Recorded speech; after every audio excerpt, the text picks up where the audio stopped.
Bienvenidos a este nuevo video, chicos. Vamos a resolver el ejercicio 5 de operaciones, de la práctica de operaciones, incluida en la práctica de funciones, relaciones y operaciones de álgebra y geometría 1.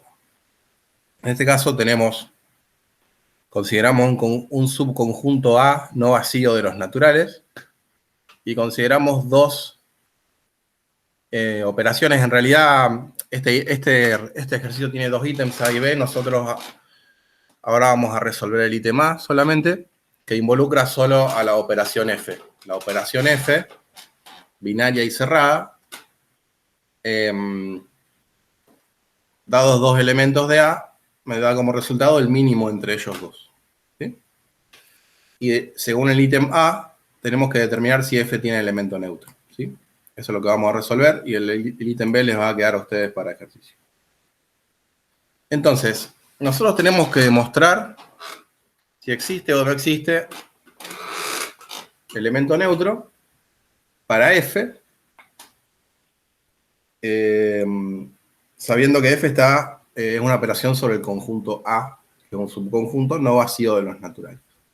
Entonces, lo primero que observamos es que, por definición, si existiera E neutro de F, entonces F en EX y F en XE tendría que ser igual a X para todo X en A. ¿Sí? Como sabemos quién es F, y aparte también está claro que la operación F dado por el mínimo entre dos números se puede ver fácilmente que es una operación conmutativa. ¿Sí? Claramente, cuando buscamos mínimo entre dos valores, no importa en qué orden evaluamos los valores, sino que importa cuál de los dos es menor. ¿Sí? Entonces, en términos de la operación F, estamos diciendo que de existir E, entonces el mínimo entre E y X siempre sería X. ¿Sí? Entonces, ¿qué pasa? Si el mínimo entre E y X es siempre X, es porque cualquiera sea el X que estamos considerando, E tiene que ser mayor o igual a ese X. Cuando consideramos el mínimo entre dos números, los dos números son mayores o iguales al mínimo entre ellos dos. ¿Sí? Entonces, E debe ser mayor o igual a X para todo X en A. ¿Sí? Siempre que me fijo cuál es el mínimo entre X y E me da X, es porque el E es mayor o igual a X para cualquier X. ¿Sí? Y acá es donde empezamos a distinguir dos situaciones. Por el momento solo tenemos una condición sobre E, digamos. Si existiera el neutro E, entonces tiene que cumplir con esta condición. Supongamos el caso más... Separaremos en dos casos. Primero el caso más sencillo, que es cuando A es un subconjunto finito de los naturales. Supongamos que A tiene una cantidad finita de elementos. Entonces nos preguntamos, ¿qué elemento de A, siempre que exista, es mayor o igual a todos los elementos del mismo conjunto? Tenemos una cantidad finita de números. ¿Podemos encontrar uno que sea mayor o igual al resto? Sí, digamos.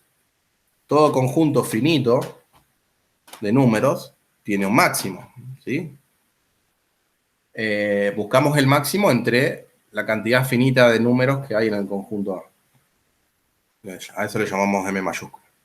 Entonces proponemos, nuestro candidato entonces, dada la condición que debería cumplir, a ser neutro es el máximo del conjunto. En este caso, que es que tenemos una cantidad finita de elementos en A. Verifiquémoslo.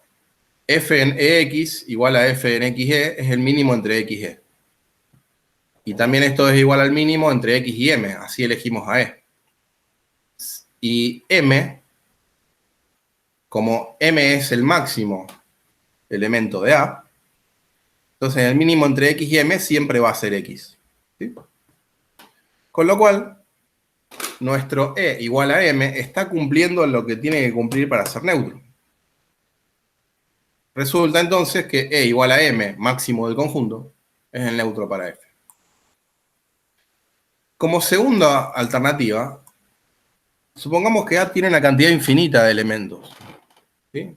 Hay dos alternativas, que el conjunto A tenga cantidad finita de elementos y el conjunto A tenga una cantidad finita de elementos.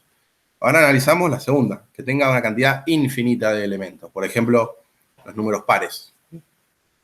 El conjunto de números pares es un subconjunto de los naturales con cantidad infinita de números. Entonces, vamos a ver qué pasa ahora con la posible existencia de un neutro. Supongamos que existe el neutro y ya habíamos visto, el razonamiento lo habíamos hecho en general, que ese neutro tiene que ser mayor o igual a x para todo x en A. Entonces, esto nos obliga a que el conjunto A esté contenido dentro de los primeros E elementos de los naturales. ¿Sí? Este es un intervalo natural. Este es el conjunto dado por 1, 2, 3, 4, 5, 6, etcétera, hasta el número E. ¿Sí? Esto se deduce del hecho de que todo elemento de A tiene que estar entre 1 y E. Tienen que ser por lo menos 1 porque A está contenido en los números naturales y a lo sumo E por esta desigualdad. Y está dentro de los naturales. Pero, fíjense, el cardinal, la cantidad de elementos que tiene A es infinito.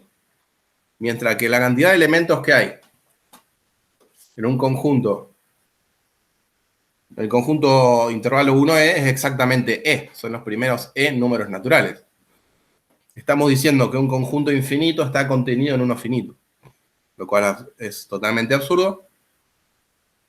Luego concluimos que en el caso de que A tenga infinitos elementos, F no puede tener neutro. Bueno, hasta acá llega la resolución de este ítem. Les queda a ustedes para resolver el ítem B. Hasta luego.